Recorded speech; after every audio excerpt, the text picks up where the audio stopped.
राधे राधे दोस्तों, जय श्री कृष्णा। कैसे हो सभी? चलिए एक बार सभी जुड़ जाइए और इस क्लास को शेयर कर दीजिए ना।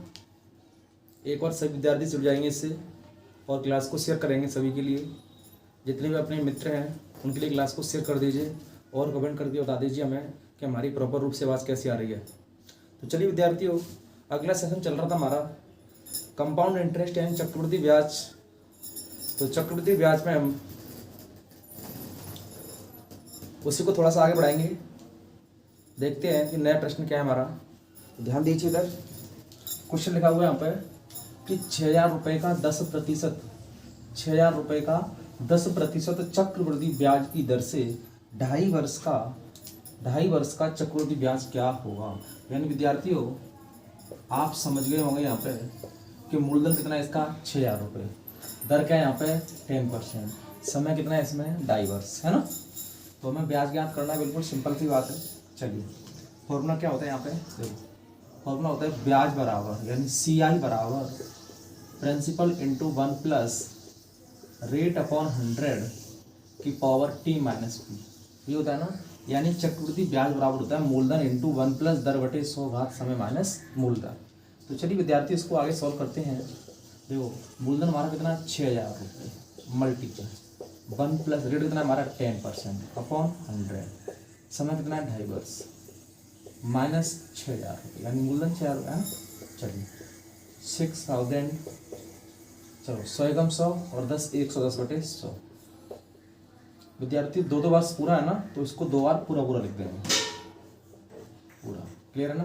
अब ध्यान दीजिए, क्या इसको 55 लिखते हैं अपन, क्या इसको 55 लिखते हैं? नहीं, सुनो देखो 2 वर्ष ये कंप्लीट थी, हमने इसको 2 बार पूरा लिख दिया। ये आधा बचा है, 1/2 बचा है ना। इसको हमने मना कर दिया कि भाई हम लोग गुणा नहीं कर पाएंगे। क्यों गुणा कर पाएंगे? क्योंकि तू आधा है। तो ये कहाँ पर आएगा? ये आएगा समय दर के पास। क्या आएगा? दर के पास। दर से बोला वो गुणा नहीं कर रहे हैं हमारा, तो क्या नहीं कर रहे हैं? गुणा। तो दर ने बोला गुणा ऐसे कैसे कर देंगे वो, पहले तुझमें देखो तू आधा है ना, तो दर कह रही है मैं कितनी हूँ 10, तू कितना 1/2, तो पहले गुणा कर, तो 2 से कट गए 5 बार, कितना रह गया? यानी आधे वर्ष की भी दर लगेगी हमारी 5%। क्या लगेगी? 5%। तो विद्यार्थी जो आएगा 105/100 माइनस 6,000। समझ में आ रहा है ना? जो भी कट रहा है उसको काट लो। 1 0 से 1 0, 1 0 से 1 0, 2 0 यहाँ से कैंसिल हो गए, 1 0 फिर कैंसिल हो गए यहाँ से। 5 थे, 5 दूनी 10, 5 एकम 5, 5 से 2 बार, 2 से ये 3 बार, ठीक है ना। 3 का कर देंगे 21 से गुणा, 21 दिया 63 मल्टीप्लाई 11 इंटू 11 करते हैं कितना आता है 121 माइनस 6,000, जी है ना बच्चों।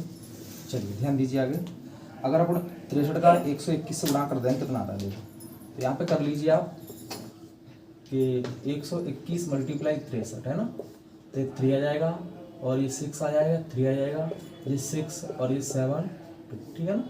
चलिए 3 2 6 और 7, तो बच्चों ये आ गया 7,623 यानी 7,623 माइनस 6,000। तो विद्यार्थी इसमें से घटा देंगे 1623, तो अपनी जो ब्याज आ जाएगी वो आ जाएगी 1,623 रुपये। कितनी आ जाएगी? 1,623 रुपये आ जाएगी, है ना। इसमें कुछ नहीं है, बस दिक्कत यहाँ पे थी कि ये 2.5 वर्ष था, तो 2.5 में आप इतना जानते हैं कि 2 वर्ष तो कंप्लीट है ना, तो 10 को तो पूरा लिखेंगे 110/100, 110/100 यानी 2 बार तो पूरा आ गया। अब बचा है 1/2। ये 1/2 का अपन गुणा ऐसे नहीं कर सकते है ना, तो ये कहाँ जाएगा? दर के पास जाएगा। दर कितना हमारा 10%, तो 10 में ये खुद गुणा करेगा तो कितना जाएगा 5, तो इसको लिख देंगे 105/100। अगर ये 1/4 होता तो भी इसको कहाँ भेजते दर के पास, तो 10 इंटू 1/4 जो भी आता उसके हिसाब से इसको कर देते। तो विद्यार्थियों बाकी प्रोसेस की सेम है, कहीं कोई दिक्कत नहीं है। एक बार इसको लिख लीजिए, है ना, एक बार इसको लिख लीजिए।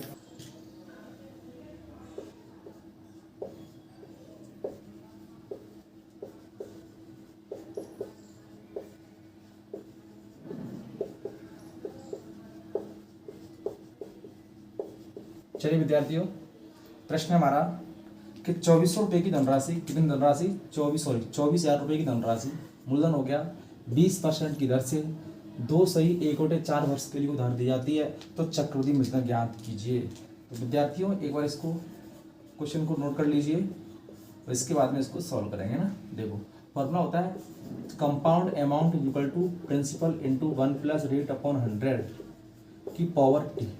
अगर इसमें से p माइनस कर देंगे तो सूत्र बन जाएगा किसका, ये चक्रवृद्धि ब्याज का। लेकिन हमें चक्रवृद्धि ब्याज ज्ञात ना करके क्या ज्ञात करना है, हमें चक्रवृद्धि मिश्रण ज्ञात करना है।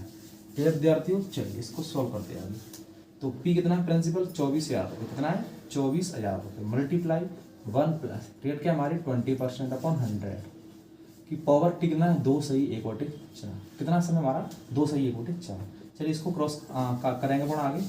24,000 रुपये 100 एकम 100 और 20 120 हो गया जी बटे 100, 120 बटे 100। देखो इसको 2 बार तो कंप्लीट लिखा जाएगा क्योंकि 2 वर्ष तो कंप्लीट है कि नहीं। अब बात आती है साहब, बात ये आती है कि ये 1/4 वर्ष का क्या करेंगे। तो विद्यार्थी 1/4 ये देखो दर हमारी कितनी है, हमारी दर है 20%। कितनी है 20%। तो कुछ नहीं करना है, जब 20 में 1/4 का कर देंगे मल्टीप्लाई, क्या कर देंगे 1/4 का मल्टीप्लाई, 4 से कट गए 5 बार, 5 एकम 5। अब दर क्या रहेगी 5%। तो जी हो जाएगा बच्चों 105/100। समझ में आ रहा कि नहीं बोलो। अरे भैया मान लो यहाँ 3 होता तो इसको 3 बार तो कंप्लीट लिखते 120 120/100 120/100, ठीक है ना। अब बाद बाकी जो बच रहा है 1/2 है 1/4 है 1/5 1/6 1/7 2/7 जो भी है उसको अपन कहा ले जाएंगे दर के पास, और दर में उसका गुणा कर देंगे जो भी दर बनेगी उसके हिसाब से। जैसे 5 बनेगी तो 105/100 हो जाएगा ना। चलिए क्रॉस करते हैं। 2 जीरो यहाँ से क्रॉस हो गई, 2 जीरो यहाँ से क्रॉस हो गई, 1 जीरो यहाँ से क्रॉस हो गई, 5 से 21 बार, 5 से 2 बार, 2 से इसको कर दो 12 बार, सही है ना भाई। 5 से 2 बार, 5 से 21 बार, 2 से 12 बार, 12 इंटू 12 कितना होता है 12 क्यों होता है 17 से 28 मल्टीप्लाई 21 भाई 1 2 3 बार 12 आ गया तो 12 का क्यों हो जाएगा वो 17 से 28 होता है मल्टीप्लाई 21। चलिए इसका गुणा कर देंगे, क्या करते हैं इसका गुणा। तो 8 2 7 ठीक है ना, 5 6 3 4 जोड़ देने को 8 8 2 6 बच्चों ये आएगा हमारा कितना 36,288 रुपये। एक बार आप सभी लोग गुणा करके देखिए, ये आपका कहीं गलत तो नहीं आ रहा है ना।